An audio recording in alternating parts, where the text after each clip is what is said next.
Good morning, नमस्कार साथियों। सुबह के 4 बज गए हैं और मैं डेयरी जाने के लिए उठ गई हूँ। और जैसा कि आप जानते हैं, सबसे पहला काम गर्म पानी पीने का मैं कर रही हूँ।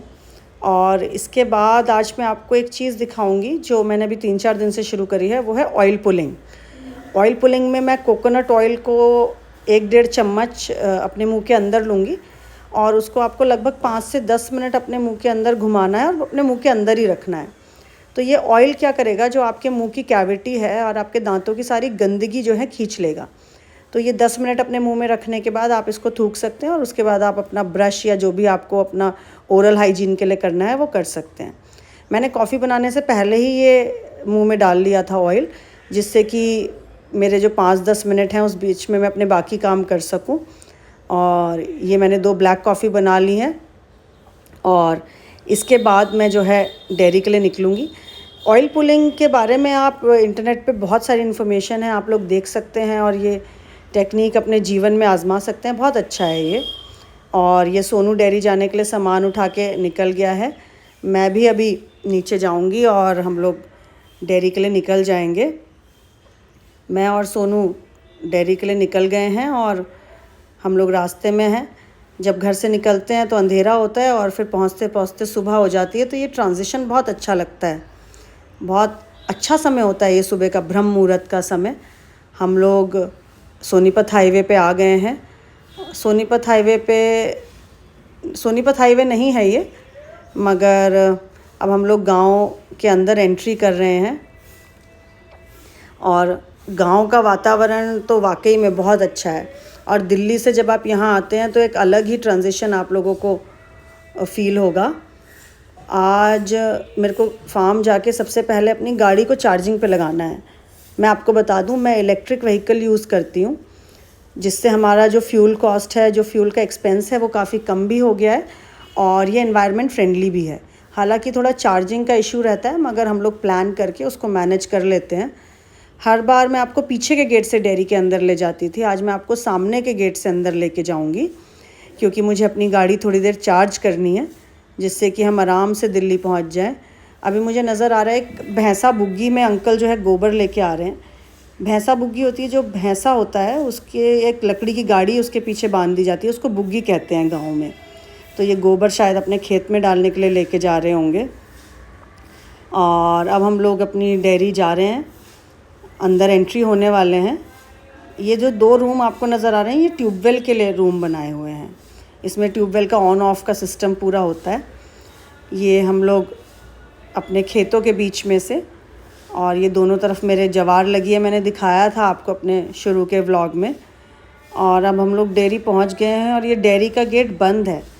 एक्चुअली मैं हमेशा पीछे के गेट से आती हूँ, तो स्टाफ को लगा होगा कि आज भी वहीं से आऊँगी, तो उन्होंने खोला नहीं। अब ये जल्दी से हमारे स्टाफ मेंबर आ रहे हैं और इन्होंने ताला खोल दिया है।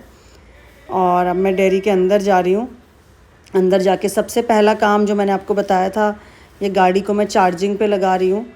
1.5-2 घंटे हम लोग यहाँ पे रुकेंगे, उतनी देर में गाड़ी चार्ज हो जाएगी। थोड़ी है उसमें बैटरी, मगर थोड़ी सी और हो जाएगी तो सेफ़ रहेगा, रास्ते में कोई रिस्क नहीं रहेगा, हम लोग आराम से घर पहुँच जाएंगे। अब डेयरी के अंदर चलते हैं। डेयरी के अंदर आप देखिए, ये जो हमारे स्टाफ के मेंबर हैं ये सफाई कर रहे हैं। हमारी डेयरी पर हाइजीन का हम बहुत ज़्यादा ध्यान रखते हैं। अब ये दूध इकट्ठा हो रहा है और इसके बाद मैं दूध लेके फिर से दिल्ली की ओर निकल जाऊंगी।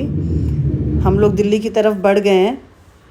आज दिल्ली जाके सबसे पहले आपको मालूम है मैं अपनी कॉफ़ी पीऊँगी, उसके बाद मैं सोच रही हूँ आज ब्रेड पकौड़े बनाए जाएँ। ब्रेड पकौड़े जो है कि एक अलग सी रेसिपी मैं आपको आज दिखाऊँगी। मौसम भी बारिश का है और बहुत दिनों से हमने इस तरीके का कुछ घर पे खाया भी नहीं है, तो आज मैं आपको बहुत अच्छे से टेस्टी से ब्रेड पकौड़े बनाकर दिखाऊंगी और बहुत मज़ा आएगा आपको। मैं दिल्ली पहुंच गई हूं और ये कॉफ़ी पी रही हूं। उसके बाद मैं कॉफ़ी पी के ख़त्म की थी, विराज उठ के आया है और ये कुछ अपनी पर्सनल बातें मुझसे कर रहा है। जब मैं 10 साल पार्षद रही हूँ, मैंने आपको बताया था, और जब मैं अपना तीसरा चुनाव लड़ी और हारी तो सब लोग बहुत दुखी थे, हमारे सपोर्टर्स, फैमिली मेम्बर्स, सब लोग। मगर एक व्यक्ति जो सबसे ज़्यादा खुश था वो था विराज। बोला अब कितना मज़ा आएगा ना, अब आप घर पे रहोगे, कहीं नहीं जाओगे। तो मैंने उसको बताया कि बेटा चुनाव जीतें या हारें, लेकिन हाँ काम तो आपको करना ही पड़ता है। लेकिन फिर भी पहले से ज़्यादा समय अब विराज के साथ मिलता है। और बहुत ज़रूरी भी है कि हम अपने बच्चों के साथ ये कॉन्वर्सेशन और ये बॉन्डिंग जो है वो बना के रखें। उनके साथ रेगुलर हमें बात करनी चाहिए, नहीं तो अगर हम बच्चों को इग्नोर कर दें अपने काम के लिए तो आगे चल के उनकी पर्सनालिटी पे बहुत नेगेटिव इम्पैक्ट पड़ता है इन सब चीज़ों का। और बच्चों की अपब्रिंगिंग में उनका बात करना, कम्युनिकेट करना, अपनी भावनाएं कहना और दूसरे की भावनाएं समझना, ये बिना बातचीत करे आ ही नहीं सकता उनकी पर्सनालिटी में, ये वाला एस्पेक्ट। तो बहुत ज़रूरी है कि हम अपने बच्चों से बात करें और उनकी बातों को समझें। और अब ये करने के बाद मैं लंच और ब्रेकफास्ट की तैयारी कर रही हूँ। निक्की ने बैंगन रख दिया है भूनने, मैंने ये कढ़ी चला दी है। कढ़ी का जो मिक्सचर है वो मैंने मिक्सी में बना लिया था बेसन और दही का, तो ये अच्छे से स्मूथली बन गया, ज़्यादा समय भी नहीं लगा। अब आइए आपको ब्रेड पकौड़े की रेसिपी दिखाती हूँ। इसमें मैंने तेल में ज़ीरा डाला है और ये भीगी हुई चने की दाल डाली है। चने की दाल को मैं भून रही हूँ, थोड़ा क्रिस्प क्रिस्प कर लूँगी। उसके बाद मैंने इसमें काजू डाल दिए और ये चने का सत्तू मैं इसमें डाल रही हूँ। इससे क्या होगा, ये मिक्सचर थोड़ा अच्छा बनेगा और इसका टेस्ट भी इन्हांस होगा। उसके बाद मैंने इसमें थोड़ा सा पानी का छींटा लगा दिया है जिससे कि बिखरा बिखरा ना रहे। और ये किशमिश डाल के मैं इसको चला रही हूँ। अभी 1-2 मिनट में ही ये बिल्कुल रेडी हो जाएगा। ये देखिए ये मिक्सचर बिल्कुल रेडी हो गया है और हम इसको आलू के साथ मिला के ब्रेड पकौड़े में भरेंगे। ये आपको टिक्की और ब्रेड पकौड़े दोनों का फ़ील देगा। मैंने इसमें लाल मिर्च, देगी मिर्च, गरम मसाला और नमक मिलाया है और थोड़ा सा डिफरेंट ब्रेड पकौड़ा बनता है, मज़ा आएगा खाने में। ये आलू है, ये मेरा चने की दाल काजू किशमिश का मिक्सचर है जो मैंने बनाया था, अभी आपको दिखाया था। और ये हरा धनिया है जो मैंने काट के रखा है, ये प्याज है। अब इन सब चीज़ों को एक साथ मैं मिक्स कर दूँगी। इस आलू के मिक्सचर में भी थोड़ा नमक, गरम मसाला, मिर्ची मिला के, और ये चने की दाल का मिक्सचर भी मैंने इसमें मिक्स कर दिया है। अब इसको ब्रेड के बीच में भर के हम लोग ब्रेड पकौड़े बनाएंगे। आज ये ब्रेड पकौड़े बनाने के लिए जो मैंने ब्रेड ली है वो है मल्टीग्रेन ब्रेड। आप कोई सी भी ले सकते हैं। इसको मैं 4 हिस्सों में काट रही हूँ। आप इसको चाहें तो स्क्वायर भी बना सकते हैं, लेकिन मैंने ट्रायंगल बनाया है क्योंकि जो ऑथेंटिक ब्रेड पकौड़ा है वो ट्रायंगल ही बनाया जाता है। इसके बीच में मैंने आलू का मिक्सचर भर के और इसको हल्का सा दबा के ये मैं बेसन में डिप कर रही हूँ। बेसन मैंने ना ज़्यादा पतला लिया है ना ज़्यादा गाढ़ा लिया है, मतलब बेसन जो है ब्रेड को अच्छे से कोट कर ले। और ये ब्रेड पकौड़ा मैंने तेल में डाल दिया। फ्राई करने के लिए मैंने सरसों का ही तेल लिया है। अगर आप ब्रेड पकौड़े के बीच में आलू भर के उसको ब्रेड को दबा लेंगे तो ये आपका ब्रेड पकौड़ा सेट रहेगा और कहीं से खुलेगा नहीं। अगर ब्रेड पकौड़ा खुला रह जाए तो उसके अंदर तेल चला जाता है फ्राई करते टाइम, जो कि अच्छा नहीं लगता। और ये बहुत ही क्रिस्प और बहुत ही टेस्टी ब्रेड पकौड़े बन के तैयार होंगे। अगर आप ये रेसिपी ट्राई करेंगे तो आपको बहुत मज़ा आएगा ये वाले ब्रेड पकौड़े खाने में। देखिए तेल में पहले मैंने मतलब हाईली तेज़ तेल में हम लोग इसको डालते हैं, जो तेज़ गर्म होता है, फिर मंदी आंच पे पकाते हैं। ये ब्रेड पकौड़े बनके तैयार है। मैं इसको मीठी चटनी और पुदीने की चटनी के साथ सर्व कर रही हूँ। यासीन भाई को तो कुछ ज़्यादा ही पसंद आए हैं। अब मैं नहा के रेडी हो गई हूँ डेयरी जाने के लिए, और ये मैं डेयरी के लिए निकल गई हूँ। आज मेरे साथ डेयरी यासीन भाई भी जाएंगे। वो फ्री थे तो उन्होंने बोला कि दीदी आज मैं भी चलता हूँ। यासीन भाई को मैं अगर अपने माता पिता के बाद अब मेरे जीवन में किसी का दर्जा है तो वो यासीन भाई का है। हालांकि वो मुझे अपनी बहन मानते हैं, मुझसे राखी बंधवाते हैं, लेकिन मेरे लिए वो पिता के समान है। जब 3 साल पहले मेरे पिता मुझे छोड़कर चले गए तो उसके बाद यासीन भाई ने मुझे जिस तरीके से समझा और मेरे साथ खड़े रहे, कोई पिता ही अपनी बेटी के साथ खड़ा रह सकता है। अब हम लोग डेयरी जा रहे हैं। आज बारिश की वजह से थोड़ा ट्रैफिक है, थोड़ा नहीं कुछ ज़्यादा ही ट्रैफिक है, मगर कोई बात नहीं, कुछ नहीं कर सकते। ये दिल्ली की प्रॉब्लम है, जब बारिश पड़ती है तो ट्रैफिक जैम हो जाता है। अब ये हम लोग ट्रैफिक में फंसे हुए हैं, देखते हैं कितनी देर में हम यहाँ से निकलेंगे। बढ़िया ट्रैफिक, बहुत प्रॉब्लम है दिल्ली में। अब हम लोग हरियाणा पहुँच चुके हैं और यहाँ पे हमने फ़लूदा ख़रीदा है। बहुत टेस्टी होता है ये फ़लूदा और यासीन भाई को बहुत पसंद आया।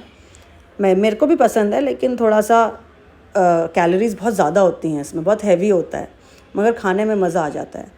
ओहो, आज हम लोग डेयरी पहुंच के मैं आपको कुछ गोबर के प्रोडक्ट्स बना के दिखाने वाली थी, लेकिन ये बारिश हो गई और इसके लिए हमें सबसे पहले अपना जो तूड़ा या भूसा हमने बाहर रखा हुआ था उसको ढकना है, नहीं तो ये सारा गीला हो जाएगा और ख़राब हो जाएगा। ये भूसा भैंसों के खाने के काम आता है। अब जब भीगी गए हैं तो मैंने कहा चलो थोड़ा सा और बारिश का आनंद ले लिया जाए। मगर ये बहुत अच्छा डिसीजन नहीं था क्योंकि हमारे कपड़े बिल्कुल भीग गए हैं और चेंज करने के लिए कुछ भी नहीं है, तो अब गीले कपड़ों में ही शाम तक रहना पड़ेगा। भैंसें भी बारिश का पूरा आनंद ले रही हैं और ये देखिए भैंसों को कितना मज़ा आ रहा है। अब बारिश में भीगने के बाद मैं और यासीन भाई लंच के लिए बैठे हैं। आज लंच में हम लेके आए हैं बैंगन का भरता और कढ़ी, चावल और ये रोटी। यासीन भाई और मैं दोनों मिलके यहाँ पे लंच कर रहे हैं, बहन भाई एक साथ। और यासीन भाई भी कह रहे हैं कि यहाँ दीदी खाना खाने का मज़ा ही कुछ और है, कुछ भी आप यहाँ पे खा लो उसका स्वाद दुगना तिगना बढ़ जाता है डेयरी आके, क्योंकि यहाँ फ्रेश हवा है और पक्षियों की चहचहाहट है। अब दूध इकट्ठा करने के बाद हम लोग वापस दिल्ली के लिए निकल गए हैं। कपड़े अभी भी भीगे हुए हैं, बहुत अजीब अनकंफर्टेबल फ़ील हो रहा है, लेकिन क्या कर सकते हैं। आज मुझे दिल्ली जाके एक फ़ंक्शन में जाना था, लेकिन शायद अब जा पाऊँगी या नहीं ये समय बताएगा। और साथियों रात के 9 बज गए हैं, मैं डेयरी से वापस आ गई हूँ और आज डेयरी से आने में बहुत टाइम लग गया क्योंकि बहुत ट्रैफिक था। बारिश में भीगने के कारण आज मैं बहुत ज़्यादा थकान भी मुझे महसूस हो रही है और रात को मेरी नींद भी पूरी नहीं हुई। विराज मुझे यहाँ पे तंग कर रहा है और तो अब मैं सोच रही हूँ एक फ़ंक्शन में भी मुझे जाना था, लेकिन वहाँ भी अब मैं नहीं जा रही हूँ, तो उनको भी मैं सॉरी बोलती हूँ कि आज मैं नहीं आ पाऊँगी आपके फ़ंक्शन में। मुझे अब नींद आ रही है, मैं सोच रही हूँ सो जाऊँ क्योंकि नींद लेना प्रॉपर बहुत ज़रूरी है, नहीं तो हमारी एफिशिएंसी जो है काम करने की वो कम होती जाती है।